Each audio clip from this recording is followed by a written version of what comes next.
Hey, Schwartz. I'm sitting up here at a show. We've got a lot of shit going on. I'm getting blown up by our group text with your amazing label services folks at Soundly. And you sent the group a picture of some mushrooms or something, and then you say, sorry, wrong group. And I don't know what, again, like, what the fuck? What world? I don't know if you think it's funny, but I could tell you that I'm not texting the wrong group shit that they shouldn't be getting. And so I'm trying to help you here. You know, we spoke this morning. You're on fire. You're kicking ass. You're doing everything right. You're having a killer morning in a super group, getting a ton of shit done. And now here you are capping off your day, no pun intended, capping off your day with a fucking text of mushrooms to your label. So I'm not sure how that makes a lot of sense, but, maybe check who you're sending the shit to. Okay, bye. Toast time. I can make a toast. Everybody, this is a dream come true. I love you guys with all my heart, and I just hope we just keep doing this until we're fucking 155 years old. Cheers. Sing us a song, Vincey. Sing us a song.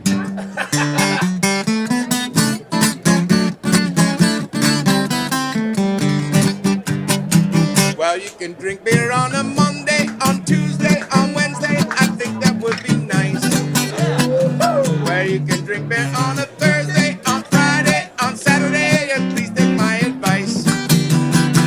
But never, never on a Sunday, a Sunday, a Sunday. Oh no, that will not do. 'Cause if you drink beer on a Sunday, a Sunday, a Sunday, I'll fall in love with you. Everybody. La, la, la, la.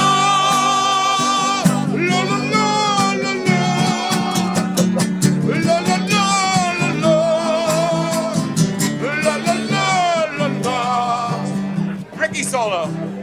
La, la, la, la.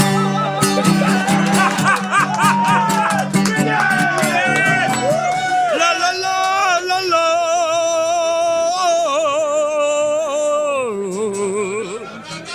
Cha, cha, cha. Ricky.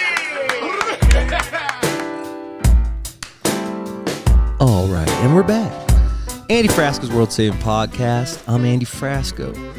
How's our heads? How's our minds? Are we staying out of trouble? Are we staying just a little bit outside of the darkness? It's okay to stay, we have a little bit of darkness in our lives, but we just got to be close enough to the sun so just in case the darkness gets a little too deep, we could just walk to the other side of the street, because this is all we got. We got one life to live, and I'd rather live it knowing that I could get to the sunshine. But maybe you can't. Maybe sometimes you're just depressed and feel like there's no hope for sunshine. But you got to get out of your head a little bit and realize things change all the time. Personalities change. Feelings change. It all changes. So keep your head up and know that good times are on its way. Yeah, this is great. I'm solo on this one because we have Vince Herman. I interviewed Vince Herman for the fourth time, and every time he flies into Denver, because he lives in Nashville now, so I don't get to really see him as much, unless I'm writing my record, because I've written like 5 songs now with Vinny on the last couple records. But he came to the house and we talked for like fucking 90 minutes. So I'm gonna make this opening short, so we could just get down to the nitty gritty, so you could hear, the thoughts of Vince Herman. But I love Vince. He's the best. He's the GOAT. Leftover Salmon. The guy who I emulate a lot in this life, or inspire to be in my life, He is the life of the party. He's got thoughtful lyrics, and he really cares about the scene, and that's everything I want to be in my scene as well. So you're going to love this interview. But first, we got to talk about our sponsors. Dialed In Gummies. Yes, from Colorado. Go grab yourself some Dialed In Gummies.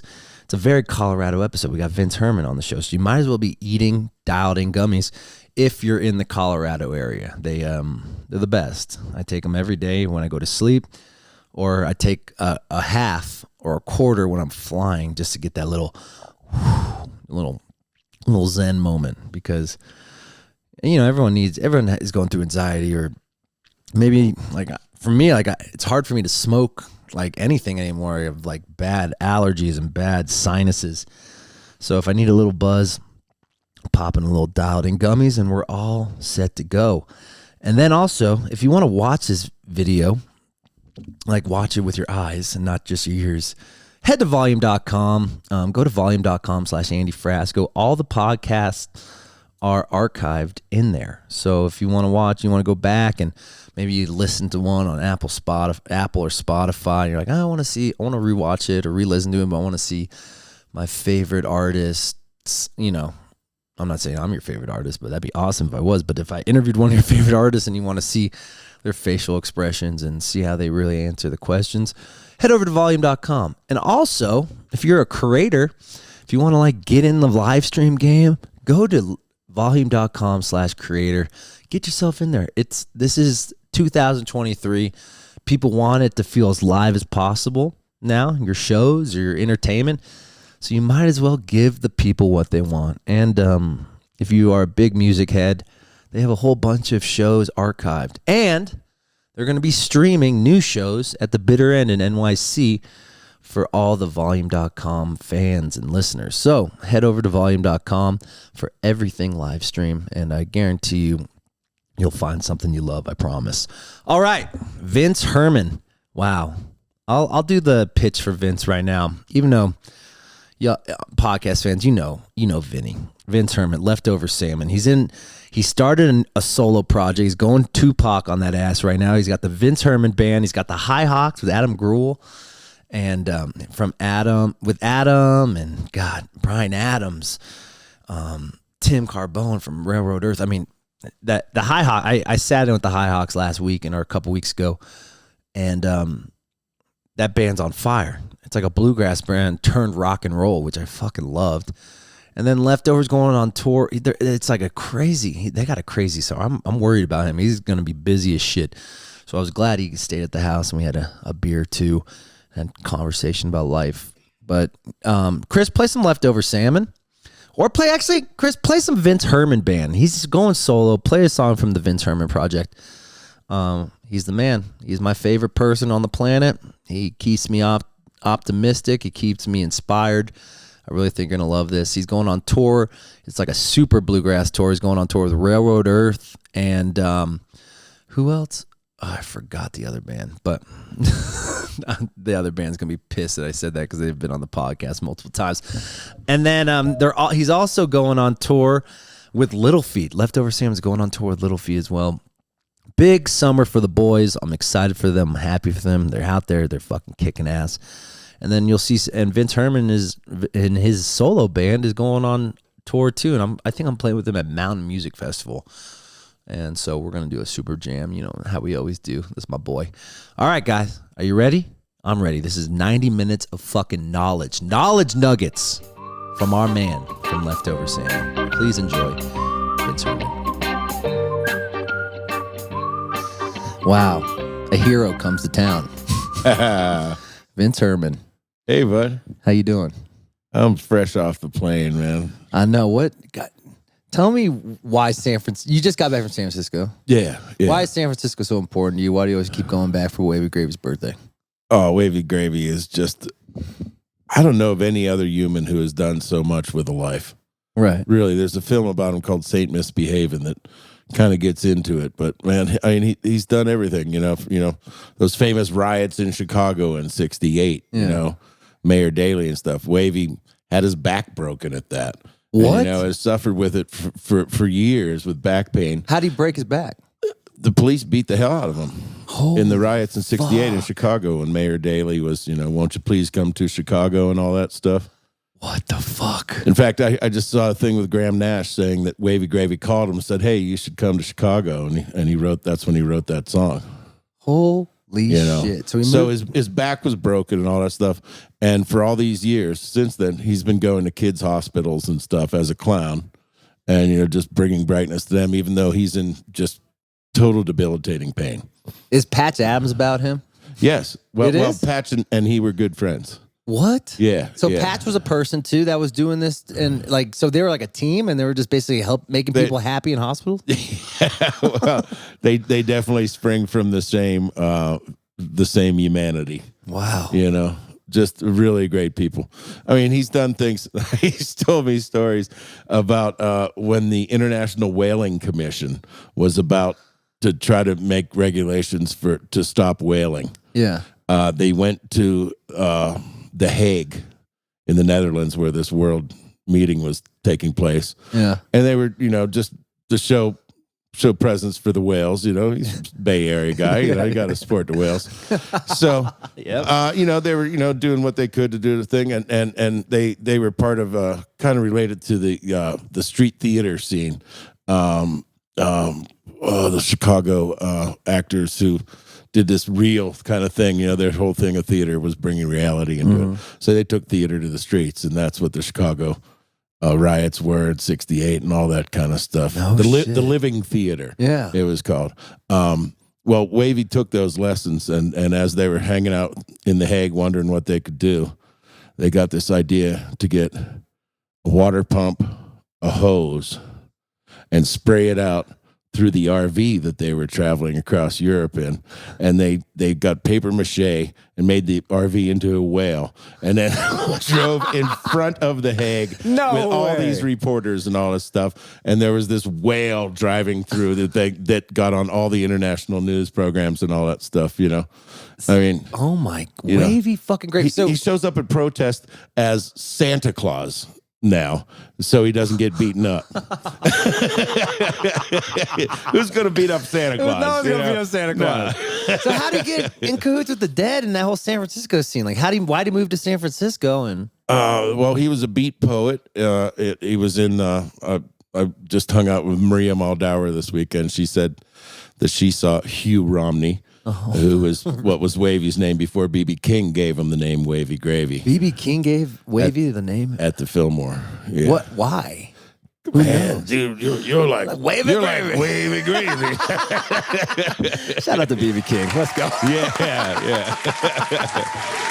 So yeah, he was a beat poet in New York, and I guess the beats and all that had a pretty big stronghold there in San Francisco too. And I'm not sure how that migration happened, but once it did, he was part of the B-ins and the acid tests and all that stuff. How has he inspired you through your entertainment, career? Like, how did you want to be him when you were a kid? Or? No, I didn't want to be him until I became an adult, and then I became a kid. He's a kid, right? He runs a kids camp, Camp Winter Rainbow, which is what the benefit was for this weekend, along with the Seva Foundation, who he started and has I think it's over 500,000 people. Wow, who have had their eyesight restored by the Seva Foundation, which gets doctors to go to places all around the world that don't have access to simple cataract surgery. And people walk from villages for miles and miles to come to these clinics, and over 500,000 people can see on the earth because of Wavy Gravy and the Seva Foundation. Holy shit. I mean, This man is unbelievable. Scratching the surface of all that he's done, man. So why do you think what pushes him to do all this amazing stuff, you think? Love. Like all of us. Yeah. No question about it, Yeah. He's just pure love. Mm-hmm. How does one become pure love, you think? Well, one of the effects of being pure love is that Wavy never, he doesn't have a mansion. He lives in this house that he shared with the hog farm kind of cooperative. Right. They have the ranch up in Laytonville, and then they have this house in Oakland that they've lived in since the late 60s. Yeah. And, he has one room in this house, and he and his wife are there, and, he doesn't have an income. Right. He's just love. So that's one of the things about living for love. I mean, he's got an ice cream named after him. He does all this stuff. He does all these great benefits for so many people, but he's just a simple man that's done fantastic things. Is he for bad with his humanity. money, or he just doesn't never get paid? Just doesn't have any. That's pretty wild. He's the bodhisattva. So to live like that contently and everyone always taking care of you, that's how much the universe gives back to all the love he probably gives, right? Yeah. Yeah. What about you? Are you all love? God, I wish. You love to work? Always? I always had to work. Yeah. Were you like poor? Did you grow up poor and shit? I didn't grow up poor, but I didn't grow up extravagant. Anyways, my dad was a union steel worker. No shit. Mom was a housekeeper, and I guess well back then, union guy, you could make a living and feed a family of 7. Yeah. On that. But he had 2 other jobs too. He was a cabinet maker, and if he had some time off, he'd shuffle cars for the local car dealer to different places and stuff. Like he was working all the time. So I think I get my work ethic from him. Yeah. What did you learn from seeing him, double dip in all these careers? Like, damn, this motherfucker's got to do all this shit to raise all of us. That's fucking a lot of stress on his hands. And did he ever show it? Did he take it out on you guys or what? It was real calm, kind of. Yeah. Just stoic, kind of take it as it comes. Wow. Real quiet sense of humor. If you did crack a joke, it was a good one. Yeah. But I learned to talk politics with him. What did he teach you about? Well, he was in favor of Nixon all during the Watergate thing, and I had a paper route, so I felt like you had to read the paper if you were going to deliver it. Yeah. So I was digesting the news, and that's one of the things we really bonded over, I guess, is talking politics and what was his take on politics versus yours? Once Nixon was kicked out, he started voting for Reagan. So he's always right. Yeah, far right. Wow. Right, and then you became a fucking hippie. Yeah, absolutely. And then what happened there? Was the dynamic change? Did he ever want you to be like a right wing guy, or he let you be a fucking hippie? No. We always that was it, man. In another day, not like today, you could have political differences and not have it affect your personal relationships. I know. Why did that's the thing that's happened. Yeah. Wow. I just thought about that. That's so true. What do you think that is? Because social media made us just know the whole being instead of just knowing the idea of a person? That might have something to do with it. And the algorithms that social media feed us to promote conflict. Right. We're living in an algorithm times, and man, it's weird, man. Wait till AI starts getting a hold of stuff, man. Yeah. Yeah. So I'm glad I remember things like wrestling and payphone booths and think about if you're a kid. Currency. Think about if you're think about if you were starting Leftover or starting Salmon, or what was your first band called? My first band, Left Hand String Band. Before that, I thought in college I did a thing called Free Beer. Free Beer, and Nexus. Think about if you had to start Nexus and Free Beer in 2023. Ooh. Do you think you would still have this career for 50 years?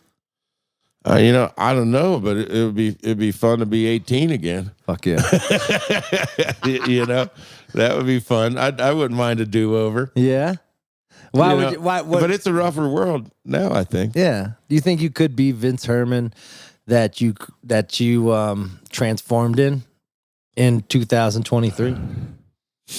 I don't know, man. Because you're so free. That's a good. I guess the times and history makes us who we are. I think the times we interact with. What Wavy Gravy became. Out of the '60s. And being a leader at that time. Right. Of a social movement that was huge. Yeah. That made him who he is, and I don't know, playing bluegrass at the Gold Hill Inn, made me you're the festival king. Who I am or something, you are a legend in a lot of people's eyes, Vince. You are that Wavy Gravy to me. You're that Wavy Gravy I know to a lot of people. Jack Clunan, Well, as Wavy, Dave Bruza. As Wavy describes himself, I am a temple of accumulated error. Was Hampton like that too? Oh, absolutely. Was he just pure heart too? Did he have money? Like, did he make money? He was just straight. No. He when I went to his place in Florida, he was living in a trailer. Out in the middle of nowhere, kind of. Yeah, it was cheap. It was hot. And he was he just you know, his gigs, he never got the, you know, the big gigs, you know, that all the folks who he ruined did, you know, but he was the mentor of so many people. But no, he himself, he never really had that big mailbox money or anything. Why is it all these guys they inspire so many people, but they're the brokest ones?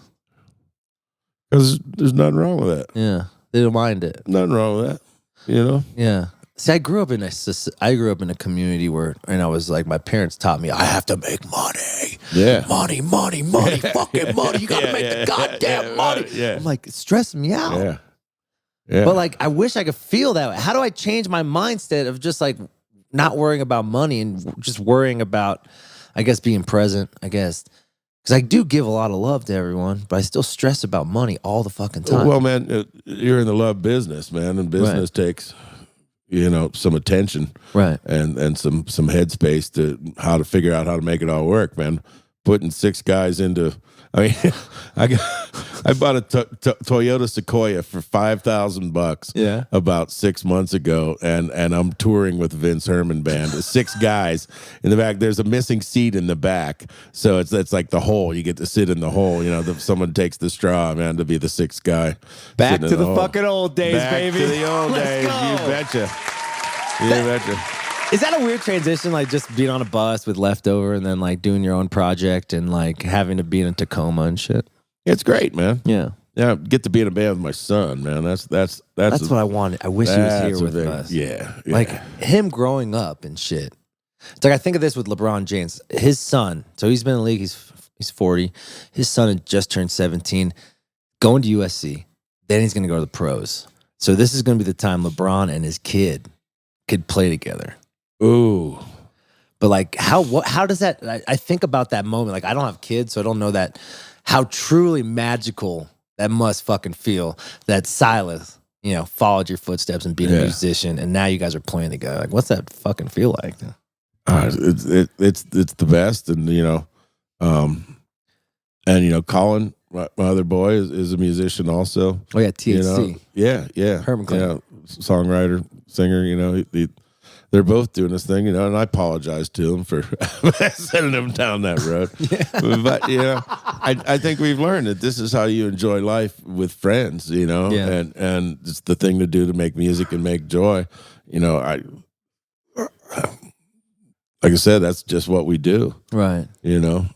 Yeah, it's crazy.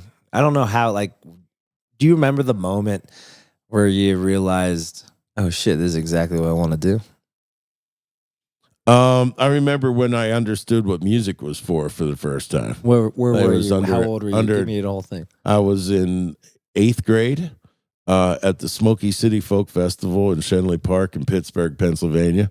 In the summer, took a bus into town, and it was. You could take the bus that young? Oh yeah, 8th grade. Oh, yeah. 13. Yeah, 13? people were older when they were younger back then. True. That's true. You know. Yeah.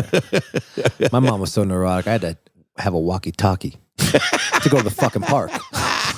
That was the park was 2 blocks away. Okay, you're on the bus to Pittsburgh. Yeah. So Pittsburgh, got to this Smoky City Folk Festival in there at the University of Pittsburgh area, and I see like these 30 people underneath a tree playing banjos, mandolins, and fiddles, doing these old time tunes. That I realized, man, like these people don't know each other necessarily, right? And they're doing that. That's what music's for.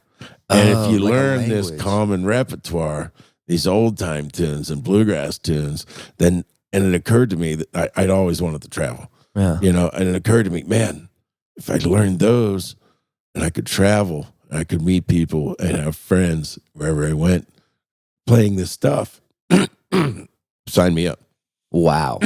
So that's where you found music, 13. Now, give me the moment where you're in that van or in that car traveling for the first time and said, now I want to be a vagabond. Okay, at my first gig ever, a guy named Al Pickett, who I'd met on the street in Pittsburgh, playing at an arts festival. I was just busking on the street. In Pittsburgh? Yeah. How old were you? I was probably 10th grade. Sick. So 2 years later. So maybe 16. And you're 2 years into an instrument, what, guitar? Oh, no, I started playing at 3 years old. Oh, 6, you're good. I played a rubber band on a cutout plywood guitar at 3 years old. So why did it take and then 10 I years? started taking guitar lessons in 3rd grade.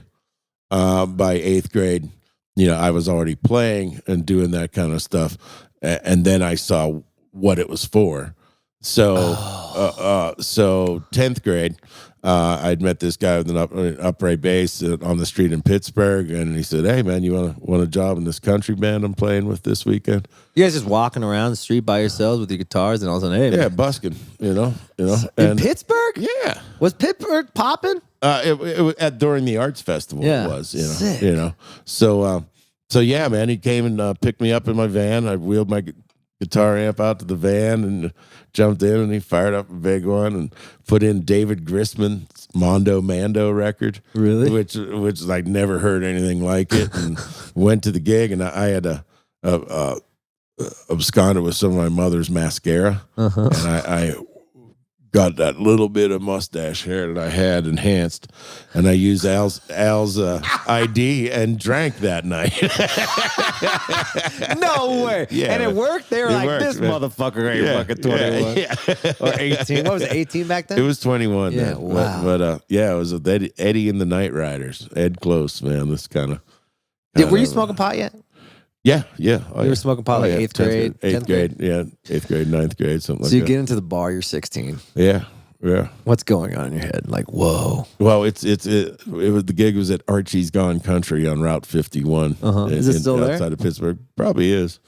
It's an eternal honky tonk, man. It'll be there for thousands of years. It seemed like it had been there. But yeah, a red checkered tablecloths and a guy named Archie with a red checkered shirt and a kerchief running around doing that sort of country host thing, Right. And I played with that band probably, 10 or 12 gigs before they fired me because you're playing too much of that bluegrass, man. People don't want to hear that.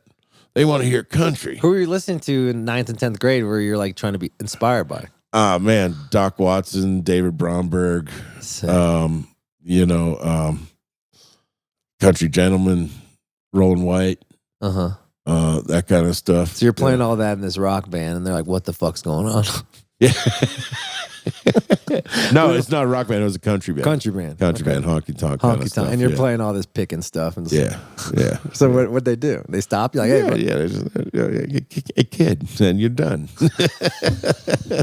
So so that was the moment you're like, I love this? Yeah. Getting kicked out of a band? Yeah. Thank you. That's my guy. Thank you, Ed. Yeah. Okay. So you get kicked out of this band. Yeah. But did you go on, did your parents let you like go on a tour in high school? Oh, or no. college, It was strictly playing these couple honky tonk gigs Right. with this guy. And then, I put a band together with some high school friends and stuff. We played a couple graduation parties or something. But then I went to school in Morgantown, West Virginia, and started playing, with a bunch of bluegrass and old timey folks. We had a band called Somebody's Wallet. And free beer, and Dutch Boy Paint and the Drips. Were you going regionally? Like, were you just playing? No, we were just standing on top of tables and bars and. Was playing. it like what type of what type of college is West Virginia? Like, was it fratty? Was it? Well, I wasn't sure I was going to go to college, man. And in my senior year, my uncle had a heart surgery, and it was down in Morgantown at the university there, and my parents were going to visit him. And they're like, hey, we're going down to visit, Uncle Bill, you want to go check out the college, while we're down there? I said, sure, man. And it was the last day that the Mountaineers played on their downtown stadium. Oh, my God. And they beat Pitt. Oh, my God. The drinking age was 18. And so they dropped me off at the student union. 2 hours later, they picked me up, and I'd had beer spilled on me like 4 or 5 times from rooftops. I'm like, and I'm thinking, I could learn in this environment, Was it that wild? Oh, well, you caught it on the right day. It was like the ultimate party day. It was the ultimate party school. It was professional. They were excluded from the Playboy Party School poll for being professionals for years. Were you like getting laid yet? Oh, hell yeah. You were getting laid in high school. Yeah, not nearly bit. as much as college. But that's when you start becoming the sexful, the bear beast. Yeah, man. Yeah. Wow. It's a long, hard road, I've man. seen pictures of you when you were in college. You were hot as fuck. You were. You're ripped. You're hot. I was like, fuck, Vinny. This guy must be getting some pussy out here. Dog, let's go. I'll clap it up for that. So you're doing the college runs. You're playing all the frat houses and stuff. No, man. No, we weren't doing college music, man. We were playing rugby parties. You know. So what type of music was it? You know about rugby parties? No. Oh, there's a whole genre of rugby tunes, man. What? Oh yeah. Is it like Irish fight songs, kind of? Kind of like that in that tradition, but raunchy as hell. You know, so we learned all these raunchy tunes from the ruggers, and then we'd play them. We'd put music behind them and do all that stuff. So they loved us, man. Hold on. So going from Doc Watson in high school to this raunchy ass music, literally 2 years later, like who were you listening to that you fell in love with, like all the raunchy shit? That was the oral tradition, man. It wasn't recorded. No, it was learning it from people.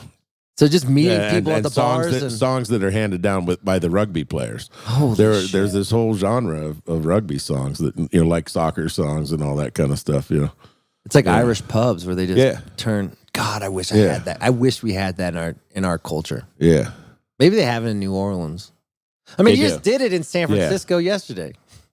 Yeah, doing an old song. Got to do "Stealin'" with Maria Muldaur.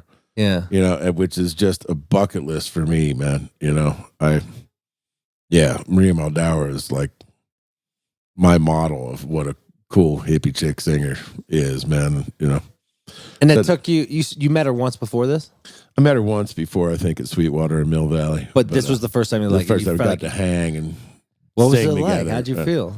It was I'd love it when those kind of circles come around, Yeah. Did you know she was coming? Were you prepared? Oh yeah. I knew she'd be there, but we were rehearsing a set with Sam Grissman. Sam Grissman and I played this thing, and I mentioned, let's do the song "Stealin'," and then it occurred to me, wow, Maria used to do that with the Jim Kweskin Jug Band. Mm-hmm. Wow, like I wondered out loud, man, I wonder if Maria would do that. And Sam's like, "Oh, Aunt Maria." I grew up going to her house at Thanksgiving. Let me text her right now. Yeah, so we would just walk next door to her room and said, "Sam, this is Vince. Want to do "Stealin'?" She's like, "I'd love to." Was your heart racing? Like, absolutely. Like, what was going on, dude? Absolutely. It's like your heart. It's like your high school crush, or what is it? Yeah. I mean, like, it was unbelievable. And she sings so well. Yeah. And is such a character and has been around for so much. She was, she toured the Garcia. She was one of the backup singers for the Garcia band. She's Jim Kweskin. The historical stuff, man. But she's still just absolutely badass, dude. Is it crazy seeing all those guys get older? Yeah, man. It's kind of weird to be 60 and feel like the young guy in the room sometimes, But you're you're the youngest 60-year-old man I know. But it must be. Is it weird getting older? You're such a young. You're such a young spirit. Like 60th birthday was a different one when you realize there's more behind you than is in front of you. Yeah, that's a tough one to swallow. What were you going through? What were you thinking about? Like, just I don't think. I know. I just do. I know. That's why I love you. So how do you stay present through fear? Wow. I don't know. I guess I really don't do scary stuff. My brother was in an auto accident when I was in grade school, and I hung out on a spinal injury ward for a while, and talked to all these guys who'd, swung out of trees or, climbing this hill or, doing stupid stuff. And so I kind of swore off doing stupid, dangerous stuff for a long time. And plus, I'm a wimp, But scary in terms of facing death. Yeah. It's nothing to be scared of, I mean, it's just what happens. It's like going to work. It's just what happens, right. So what about when you ate shit at Jam Cruise on that fucking motorcycle? Remember when you brought? That must have been scary, Vinny. You were in pain, dude. I saw you get back on that fucking. Were you on that bus that went by? That you saw me go down? I saw the whole fucking thing, dude. Oh God! I saw the whole thing. Oh God! And then we were like, "That was Vince Herman." What the fuck? They speak Spanish. They're not going anywhere. They just keep going to the travel destination. Woo. That must have been scary. The scary thing was getting back on the boat in time before we were left in the Grand Caymans. But yeah, that was a trip, man. I had a choice that this car went around us and spun out. Hey, Bo, can you grab me a cigarette? And it was a choice of T-boning the car or dropping the bike. So T-boning, you would have died, right? Who knows, man. Because you're going pretty fast, or no? No, actually, you're in the small 15, 20, right? Yeah. Damn, fuck all 25 that. mile an hour or something like that. But Marissa went off the back and kind of landed on her tailbone, and I flew forward in a frog-like position and kind of landed and just splayed my legs apart. And so your legs are all fucked up. Thank you. I kind of felt like I was filleted for a few days, man. But what about went back onto the boat and started this incredible Aaron Neville set. Yeah. Where he's talking about life and death and like Sympactico. It was incredible. What about when you had the little heart scare? Was that scary? Yeah. Oh yeah. What was that like for you? What even happened? I didn't really talk to you about it because you were straight into it. Because I got there the last day. Yeah. I think it probably came from sleep apnea. Yeah. Or at least my surgeon thought it probably did. I do a CPAP machine now, But basically my heart was out of rhythm and the beat was starting in a couple different places rather than in one spot. So they had to go in and zap it with a laser. How'd and a you little recognize balloon thing? I thought I was having lung trouble because I was at a gig up in the high country in Colorado, went back to Nashville, saw my doctor, and like, man, you got to check out my lungs. I can't breathe, and so he while checking out my lungs, determined that my heartbeat was 180 beats a minute. You didn't even feel it, or were you just? I thought it was breath. I was just out of breath. So man. So yeah, immediately went and they did this thing where they stop your heart and start it again. And did they tell you that? Yeah. Oh yeah. Yeah. We're gonna stop your heart. What was that? Fired up again, and I was good for about a month, and then it happened again. Then they took me to do the same procedure, and it went back on its own while on the operating table right before they knocked me out. So I got out of that one, but then it was clear that I had to fix it. Yeah. So did the more complicated thing there. What were you thinking during this time? Well, they've turned it off before. They'll start it up again. Yeah. I mean, did you have to change your lifestyle, or like what do you think it was? Well, I got the iron lung now. Yeah. Just hopefully that keeps me in rhythm. Do you have to bring that motherfucker everywhere? Yeah. Is it heavy? No. Just no. Because I remember my dad had it, and it was a fucking ordeal, dude. It was like a big old. It looked like a MacBook 1983, dude. It was like, it's like, whoa, Darth Vader's living out here, dude. Yeah, but like, it's pretty amazing. Science is pretty amazing. Yeah. But that would scare the shit out of me, Vince. Well, maybe I'm not scared enough because I haven't really changed my lifestyle. I don't drink nearly as much as. No. Perhaps you staying up late still? No, I'm a little more tired than I used to be, and it ended my cocaine career. That's for sure. Oh yeah, that was the first thing they said. Don't do more cocaine. Yeah, and not really coffee either. No coffee, no caffeine. Yeah. Can you drink? Is that cool? Yeah, it's cool. But it's like but I should be losing weight. And I'm not, and it's, something I got to address, but, Yeah. So what do you think stopping you from losing weight? Really good food. I know, me too. I fucking love it. I fucking love it. And I love to cook. I love to eat, What do you like to cook?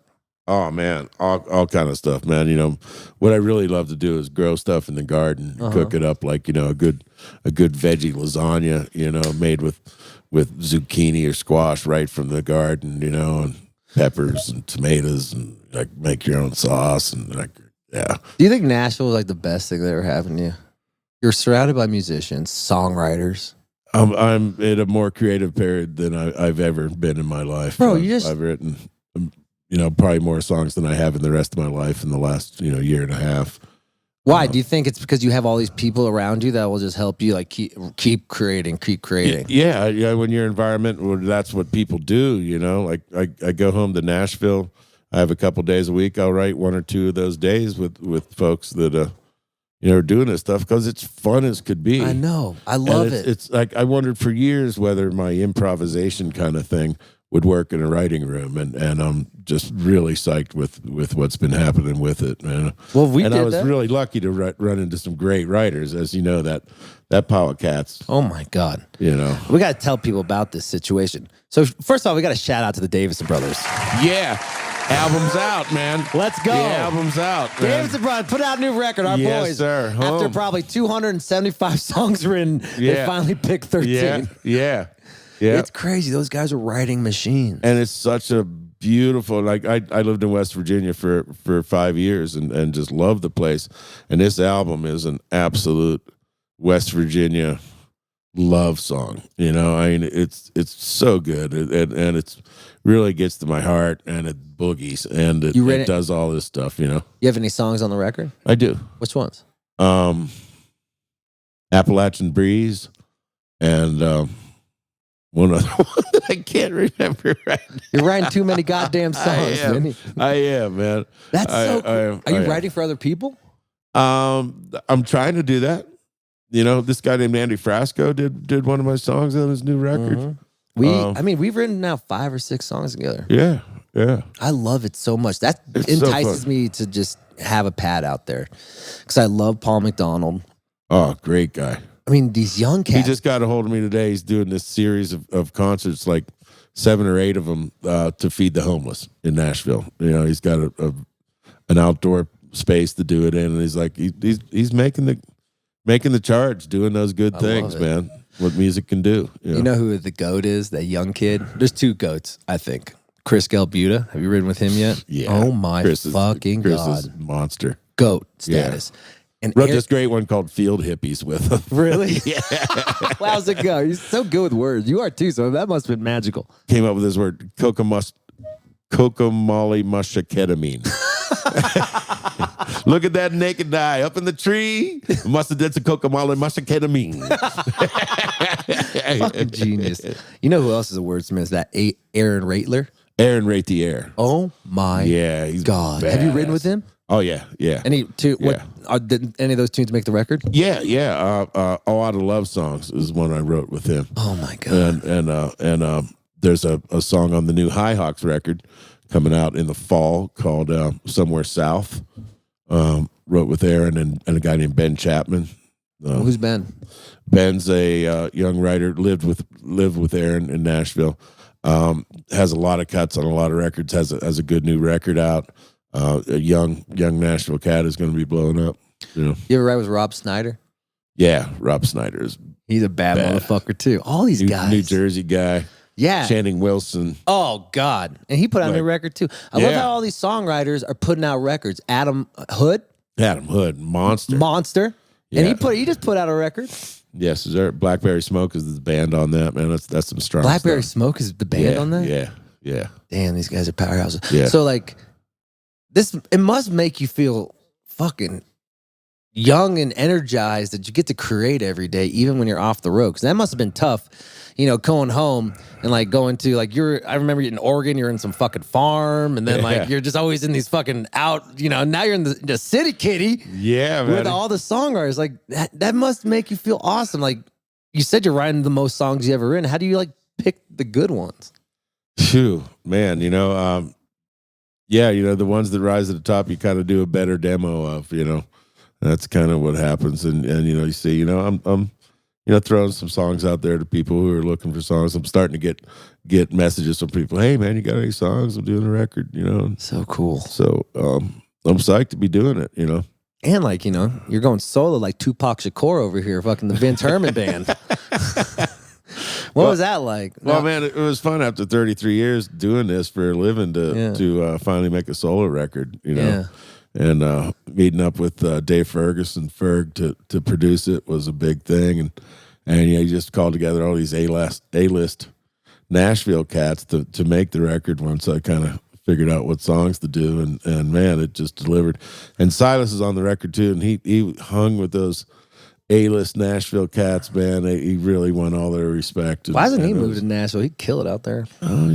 He's into climbing rocks and doing things. They just bought a place in Boulder, Cool. so they're settled in. That's dope. Man, Nashville's such a trip, dude. I'm in love with it. I'm in love with the songwriting. I'm in love with the culture. Steve Poltz, you introduced me to Steve Poltz. That guy's my hero now. Another liberated mind, man. I know. He kind of had the same path you did. A little self-destruction in college in San Diego. Shit on some stages. Oh, the rug burns, man. The rug burns were amazing.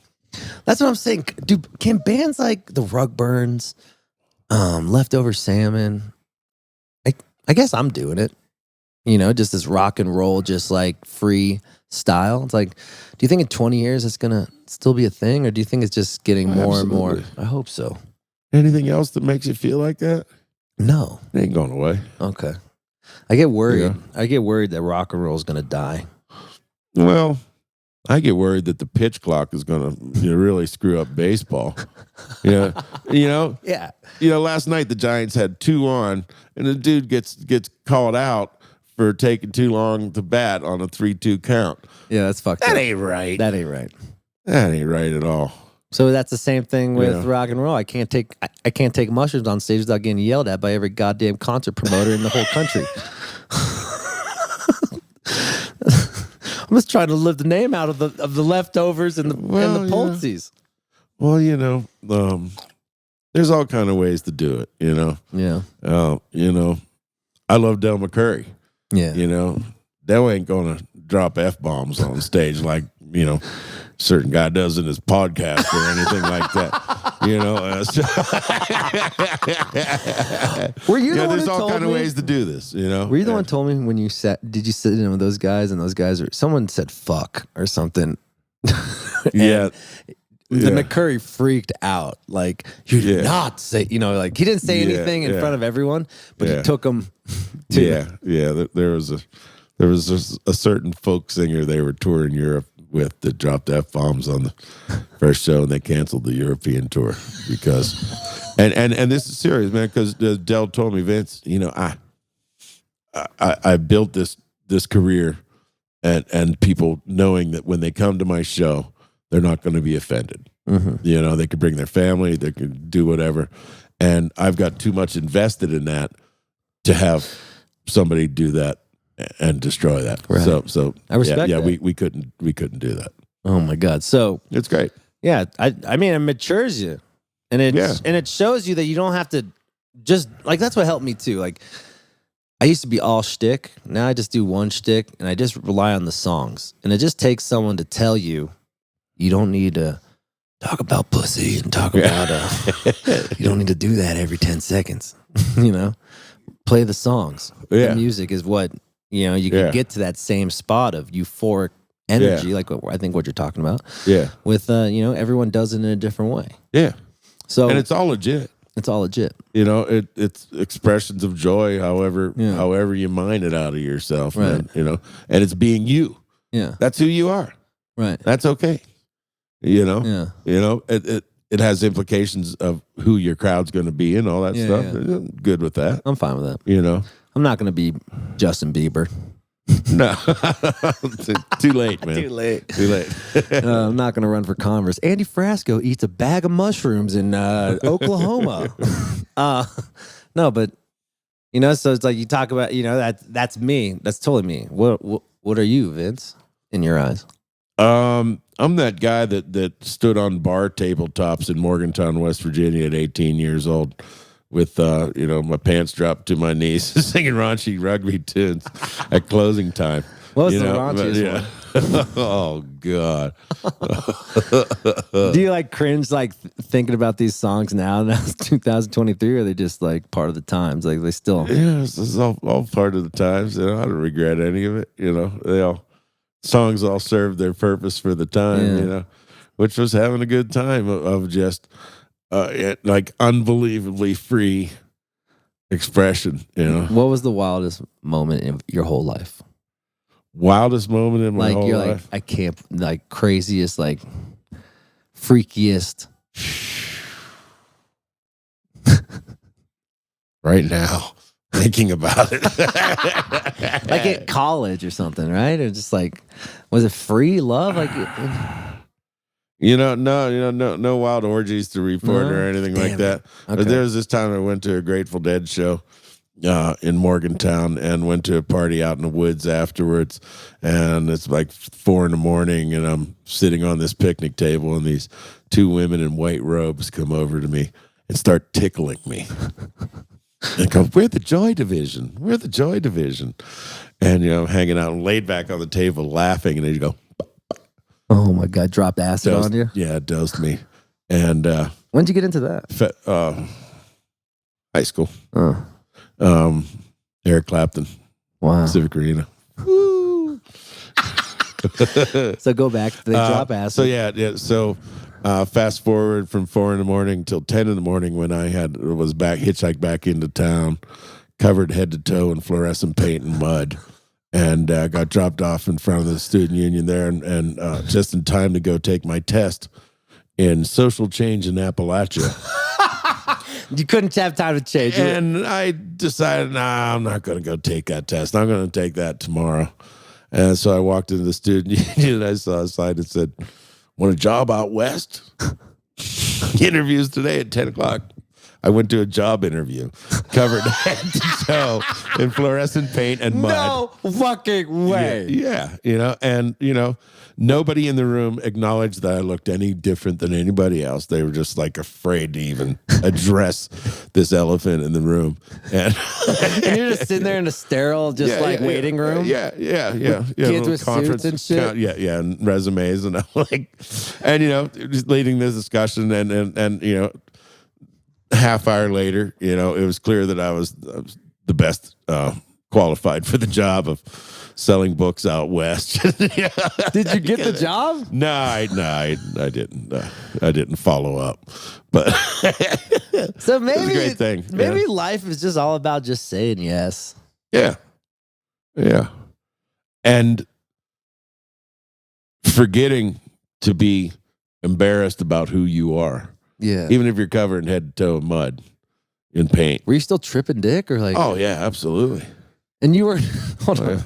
So you had the balls to walk in there, look at this job op, yeah, fuck it. You've always been confident. There was a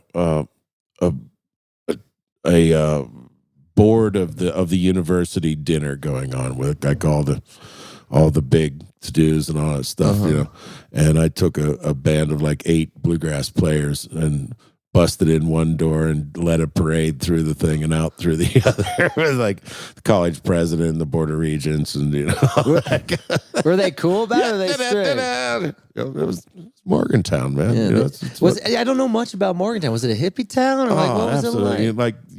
25,000 students in a town with 10,000 other people. Wow. It was total domination. Fires in the streets.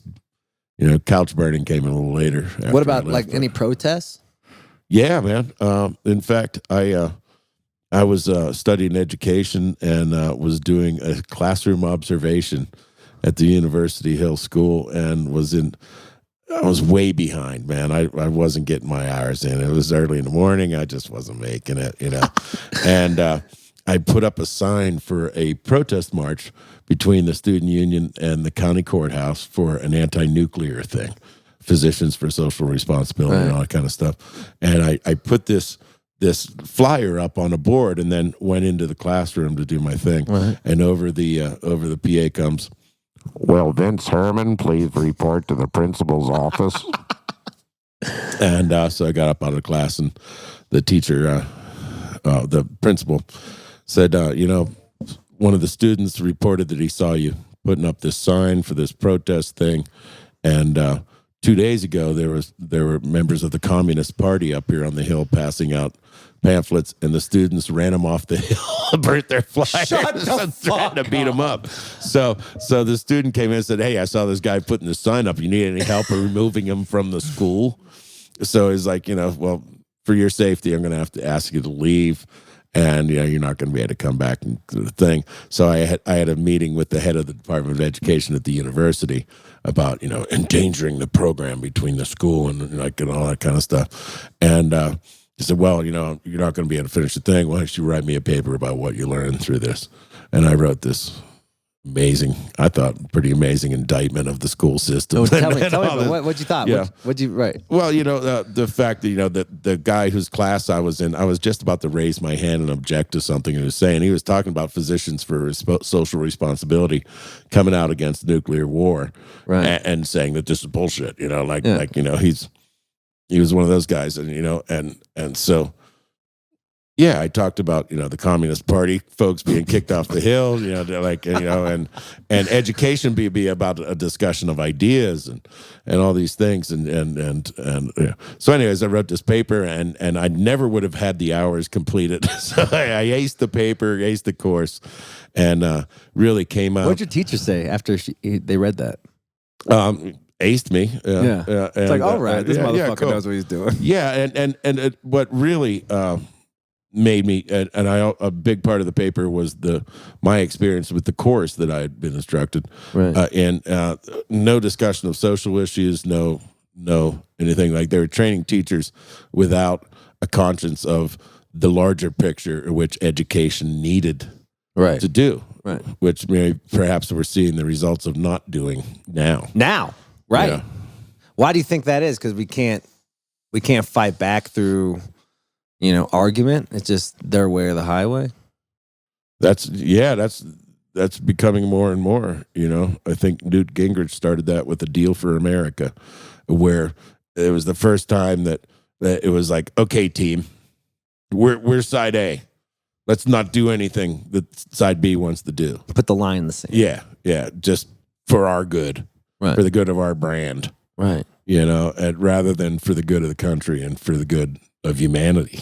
How do you think we got to where we are now? When you guys were fighting for this in college, it feels like everyone was fighting for that 30 years ago. How did we like all of a sudden forget how to fight? I went to the No Nukes concert in Central Park in 1980, 81, I think, and 1 million people marching through the streets. Right. It was amazing. Yeah. I saw Carly Simon in a hot dog uniform, hot dog suit, doing a photo shoot that day. It was great. So, what's your most proud song that you felt like you really took that formula where it's like really like it's a feel good song, it makes people happy, but also it's thought provoking? I got to do Appalachian Soul on the Mountain Stage radio show, which is a West Virginia radio show, and sponsored by a big coal and energy concern, and I got to hear my song being done, Appalachian Soul, and then hear the ad for the coal company afterward, and know that I got the chance to do this thing about mountaintop removal, and to see the song go to work right away was felt good. Yeah, because you were fighting for that for a long time, weren't you? Yeah, man, I love West Virginia, and mountaintop removal was pretty much stopped, but basically because the economics of it and fracking and natural gas. Yeah, but yeah, I like to think that Blair Mountain, a place I also wrote a tune about, where coal miners were bombed in the 30s. Actual bombs dropped on this striking coal miners heading towards Charleston.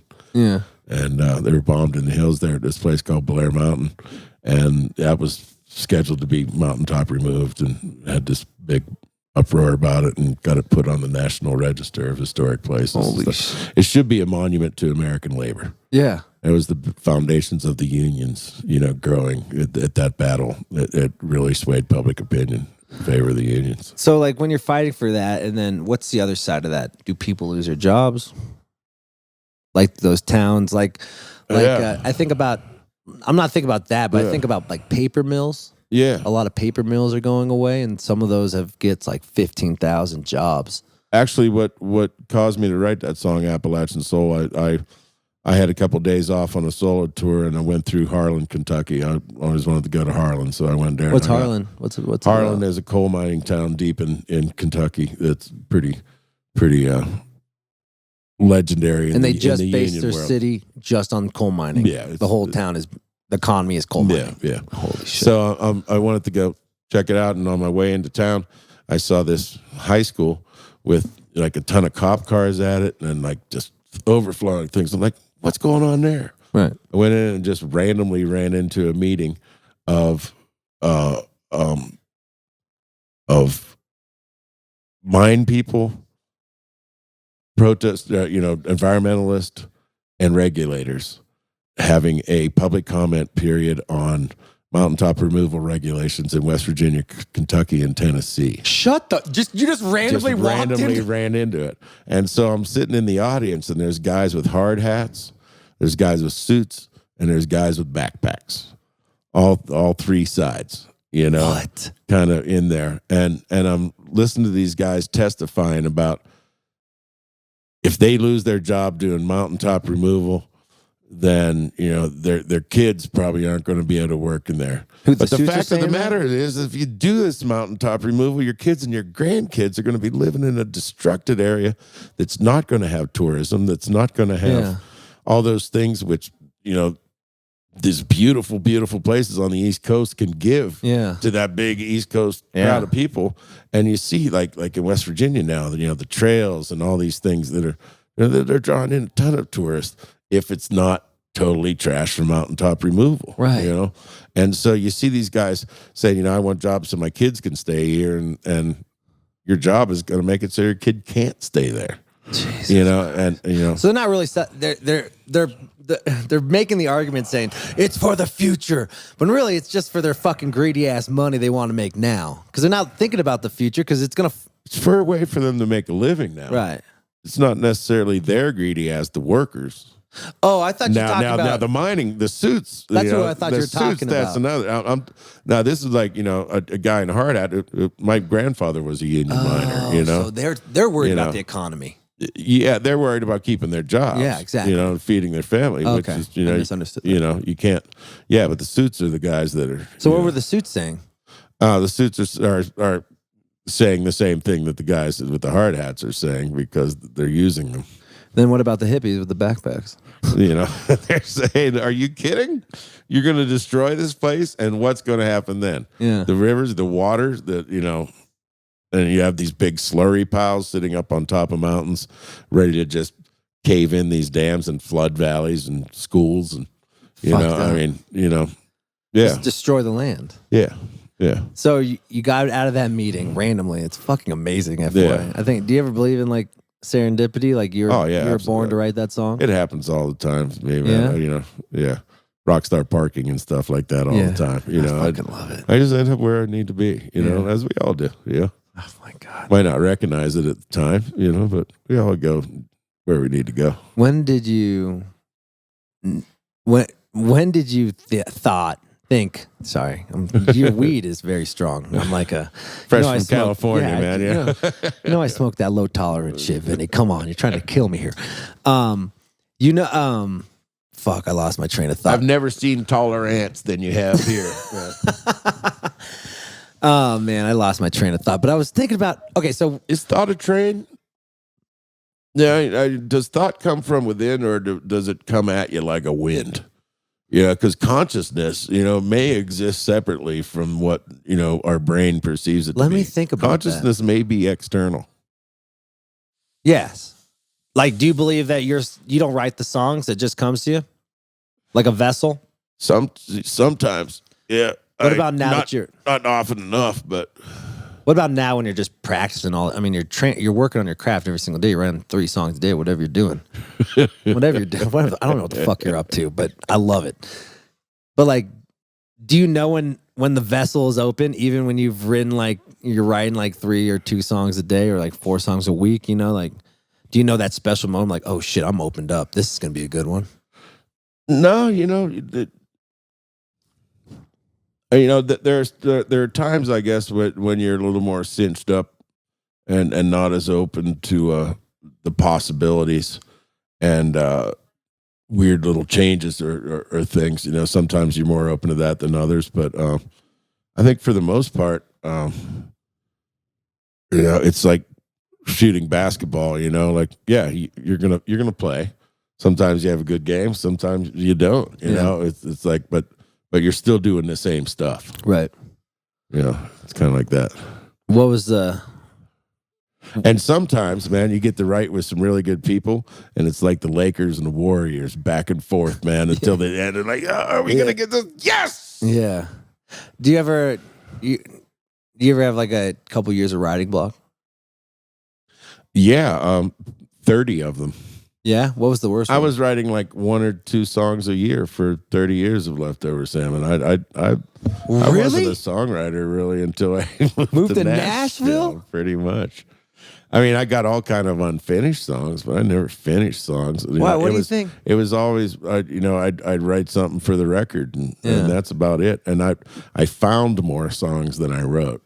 Did you just like not want to write with your boys, or? It wasn't something I did, and I like the thought of co-writing was never really came to me. Wow. I thought, that songs were something, that kind of landed and you got what you got and you couldn't write a specific thing, like we did that thing writing for you, like the idea of writing for someone. I'd never done that. Yeah. I just thought that, songs just rained down, whatever Bob Dylan let drip down, below his stuff. No. Then you realize, oh fuck, I gotta practice that. I gotta work on this. Yeah. Who was the first guy who was it? The Davison brothers who said, "Hey, Vinny, why don't you write more?" Yeah. The Davison brothers had me come down and do this day where we wrote 7 songs in a day. My first day of co-writing in what do Nashville. You think? Was it? What were they all different ideas, or was it all kind of like the same song? No, all different ideas, man. What do you think woke you up? Being put in that environment. Yeah. The same thing that happens to all of humanity. You give a guy who's in a shitty environment a great environment to be, and they're going to be a better person. Right. You see that with athletes all the time who like have to, who were just like kicked out of their house and they had a family love them and nourish them. Jimmy Butler was like that and became a fucking amazing athlete. Yeah. So, wow. So it's that easy of changing your environment. Why do we feel like we're stuck? If it's just easy to just change your environment, why are we afraid? Access. Not everybody can land in Main Street and tell you're right all of a sudden. You're right. I feel really lucky to have had access to all that I've had over the years. I don't have any money. Mm-hmm. But man, I got some experience under my belt, and I've been able to make a living at it. Which is what about love for me? Oh man, absolutely. I really believe in marriage. I think everybody should have at least 2 or 3. Yeah. Oh man. But man, love's great, man. Have you ever been heartbroken? Oh yeah, absolutely. What was the worst one? Well, this one where a woman became someone else before my very eyes, and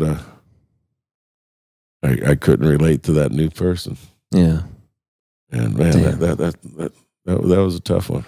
Yeah, I feel you there.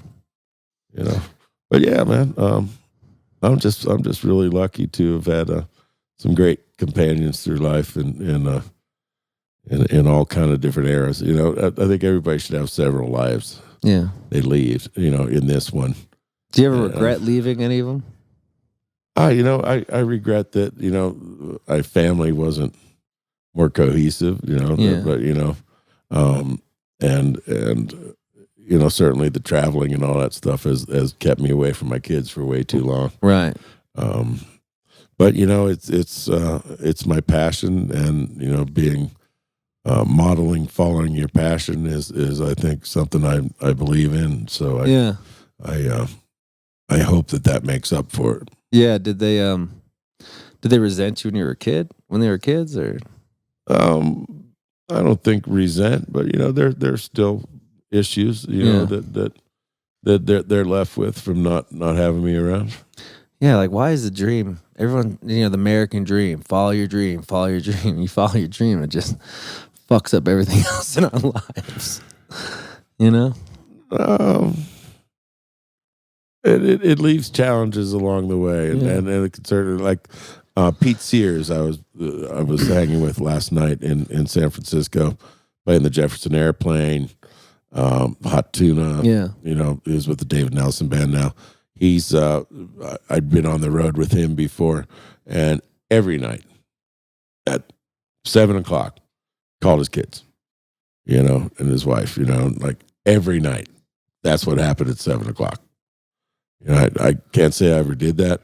I didn't have the quarters for the phone booth sometimes. Yeah. Days. I mean, you're touring at a different time too. Yeah. Yeah. That's pretty wild, man. That's why I think about if I'm just going to be alone my whole life because I love my career so much. I let go of a good girl because I love my career so much. It's like, fuck. Is this just going to be the path? Like I said, there are several lives to lead in a life, and during this thing, you've built this thing that's growing and becoming more beautiful all the time, and you're doing this thing, and eventually you'll be able to take more time. Yeah, but when you start a band, and you gotta go at it, right? There's not really any other choice if you're really going to do it and be a contender. Any girls in your life, like when you were younger, you wish you stayed with, but you got on that van to the next town? Oh, man. I just wrote a song about that. Tell me, who is it? Give me the story. Oh, when I was... I think about that all the goddamn time. I think I was like 22 years old and had this sweetheart after my first divorce. And this girl was just great. And she eventually broke it off after about a year. And told me recently that, she didn't want to end it, but she knew what I had to do. Yeah. Was to go on the road and do all that stuff. She realized that she didn't want to be the woman left at home. She told me that a couple of years ago, and it's like, God damn it. Oh. God damn it. Yeah. That's the worst feeling in the world. Yeah, and she's such a sweetheart, and So what's the song called? Sweet Southern Symphony. God damn it. Yeah. That's what they don't tell you about rock and roll. How many goodbyes you have to do. Oh man, no doubt. That's the hardest part about rock and roll, I think, is saying goodbye so many times. Man, when Silas was born, our Volkswagen van broke down 2 days before he was born. Yeah. And I left about 8 days after, walking with my guitar case and my suitcase to hitchhike down the hill to from Nederland down to Boulder to jump on the school bus. Kimba was left with no car, anything. This new baby in Nederland, and that was the hardest goodbye ever, man. Walking down the alley with my suitcase, and I just felt like I was Charlie Chaplin or something with this. How old were you? Stick in it. I was. Let me see. That was 90, Did you cry? 94. So I was 32. 32. How old was Silas? About 7 or 8 days. Oh my God. Oh my God. Yeah. It's tough. Yeah. It's tough. And then you see that, Vince? It's me and you. And look at bottom. The bottom right there. I'll show you. Bottom. Oh yeah. I think about you every time. You're my guy. You really are my guy. You inspire me, man. So, I mean, that through, how long has been your career now? 30 years? 33 years with Salmon, and I jumped off the cliff 2 years before that and just said I was going to be a musician. Yeah, so 34 years? Yeah. So 34 years. Got another, 35, 40 more years to go. What did you learn in your middle point of your career? This is fun. Yeah. I love it. Yeah, yeah. Do you think like you could ever be a banker? Yeah, I think of it often. Like there are times when, like, when Salmon took its hiatus, and I really thought about, so what skills have I developed? Yeah. In this process that would be applicable in the normal world. I figured I'd make a great CEO. Oh yeah. Yeah. Because of my liberal arts education and my anthropology background and the understanding of human systems, Yeah. Why'd you guys go on a hiatus? Mark Van had passed, and it was really, really hard to carry on without him. And I think our mental health just required that. Just burnt out too? To mourn him properly and burn out. But Mark really insisted that we keep playing, so we did. How'd he die? Cancer. Yeah. How old was he? Mid-30s. Damn, really? Yeah. What kind of cancer? Intestinal. Oh. What was he like? Did you feel like he was already getting stomach aches, or what was going on? How did he know? Yeah, well, he had a heart issue first. He got a pacemaker put in, and that was a big thing. We were recording the Nashville sessions. He was just pouring buckets of sweat because his heart was messed up, and he thought it was just because he was playing with Earl Scruggs, man. But yeah, he got that fixed, and then it wasn't too many years later that the cancer came. What about damn, was that your best friend? He was certainly one of them. Yeah, certainly one of them, and really, really made the band happen. Yeah, he was an organized guy. What did he teach you about music? Put in the time. Yeah, figure it out, take it seriously, and then have a lot of fun. He's a party guy. Taking it serious. Oh yeah, absolutely. He was a party animal. Absolutely. So who was it? Was Drew a party animal? Not as much. Not as much. It was you and him. We all fucking got wrecking hell. We all got a lot done. Yeah. You guys were wrecking hell, weren't you? What was like the first big year, Sam? And you're like, holy shit, this is tight. This is real. This is the wrecking hell I want to have. Probably when we got on the Horde tour. Yeah. And turned around and Neil Young's, playing a harmonica in your ear, on stage. Like, what? The fuck? Yeah. You ever do blow with Neil Young? No. That'd be fucking awesome. It's wild. Vinny, what about Little Feat? How important is Little Feat to you?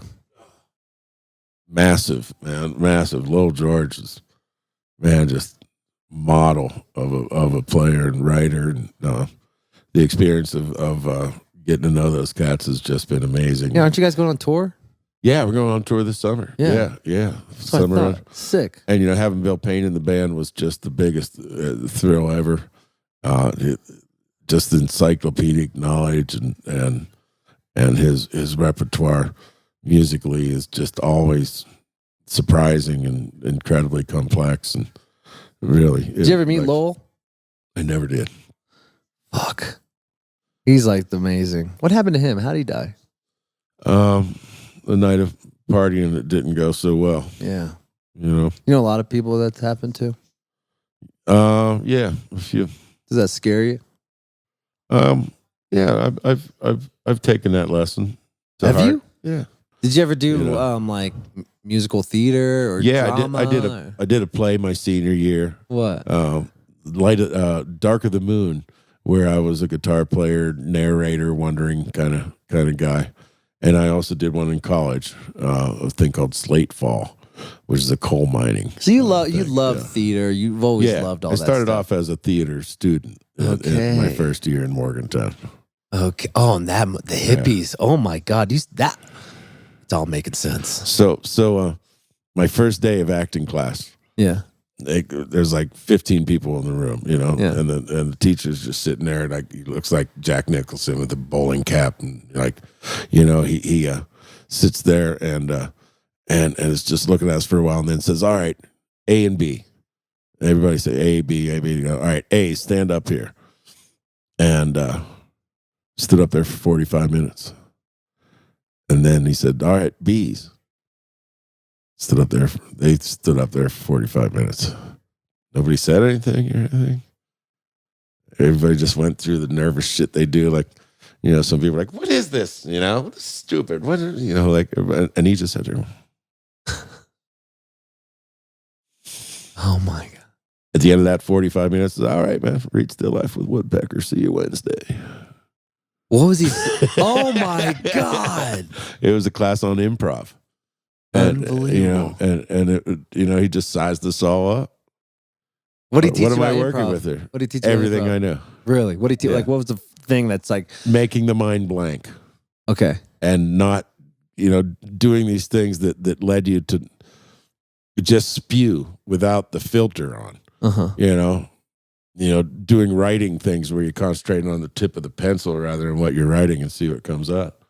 That's the shit I'm talking about. Playing scenes like behind, a chalkboard, a mobile chalkboard where you could, just have this little space below it. Play the scene with your feet, And the thing is the ultimate lesson, is that you just do what you do. Yeah. And you don't think about your feet. Right. It's like, and there were, honestly, there were Holy 3 times shit. in the year I studied acting and improv where I was totally free and going with it. Right. And I try to hit that when I improvise lyrically at shows and stuff. And I used to do a lot more than I do now, but do you do that with life? Yeah, trusting in what's going to happen. Yeah, for sure. Yeah. Yeah, I'm driving all the way to the front of this line here because I know I've got a parking spot up there. Yeah. And I do. It's fucking. Yeah. That's into it. That's what Colonel Bruce, Hampton. Yeah. It's intention. Yeah. Yeah. Oh my God. Yeah, if you just open yourself to it, Did you, when you were going through your turmoil with your kids, did you always knew it was going to work out when you get older? I hope it does. I think it is. Slowly. Finally. Yeah, I mean, It's pretty wild. we're all trying to figure out who we are. Yeah. Do you think we'll how to ever make it will? work. When we go back to that big bright light that we came from, I guess. Yeah. You'll see that. Some folks, I seem like they're already there. I was hanging with my friend John Thomas in Durango, who I think is the only self-realized person I know. Yeah. On Earth. He studied with like he went to film school with John Waters and David Lynch. Jesus Christ, David Lynch. Yeah. I mean, in San Francisco Film School. And then he got a guru in India. He did that path, and he's an artist, self-taught artist. He was a teacher, and he decided he was going to build this place. He never built anything before. He just built it. I'm like, yeah, I could do that. He just absolutely, there was nothing that he could think of doing that he would say, I can't do that. Right. To. And, we were just talking about, we should get together and write sometime. And 5 minutes later, we were halfway through the first verse. Yeah. Let's go. No, we're doing it now. Yeah. Do That's it now. how Poltz is too. Yeah. He doesn't even keep food in his refrigerator. So if I'm hungry, I'll go get some. Yeah, that's how I am. Yeah. I feel like that's how I live life too. I never thought I'd have a talk show. I never thought I'd make a Airbnb. I never thought I'd manage a band. Do you think everyone has that in them, or is there only certain people who could do that? I think we all have the potential. Like you said, how do you live without fear? How do you just have faith in your ability to make the most of things just by being yourself, without editing yourself or trying to be someone else or anything, or to try to play like someone else or sing like someone else. Like knowing what you do is enough. Yeah. Or be okay with not knowing the improv. Yeah. Yeah, because what comes out is always amazing. Yeah. You know, Yeah. if he can really get out, then that begs that question we asked earlier: is consciousness external or internal? Yeah. You know, when you get into that free, you know, you wonder if it might be external. Yeah, because what is freedom? Externally, you're free. You're not free inside something. Yeah. Well, you know, when you first met me, you told me you were going to set me free. Yeah. I think so far it's going okay. Yeah, it's going that direction. I mean, look at you. You're fucking writing 10,000 songs in 2 years. I got a goal of 100 songs this year. 100 songs, Vinny. Yeah. I'm about 30 in. It's only April. Yeah. I'm a little behind. I'm a little behind, but you guys been working. I've been seeing Salmon's been out on the road. We've been working like mad. Yeah. So you making money? You good? I'm doing all right. Yeah. Yeah. You gotta get that mailbox money. Yeah. I feel bad. I've Andy. Yeah. I've let the government down. Oh.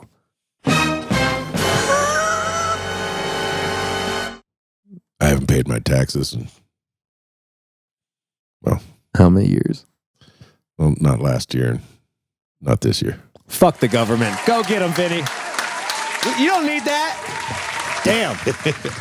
I got nervous. I believe in government. I believe in the things. I thought you were going to be like... I believe in a lot of the things they're doing. I thought you were going to Lauren Hill me. I haven't paid the government in like 17 years. No. But like, this is my last question. And then we'll have a part 2 and probably later on in our lives. Do I need all these things? We're free people. We're energizers. Like, do I need all this shit?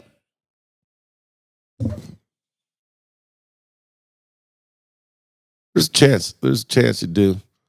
Thinking of my friends in Jamaica, you know, who I went to see them at their place, and it was basically just, you know, enough bunks for them and their kids to sleep inside, and they lived outside.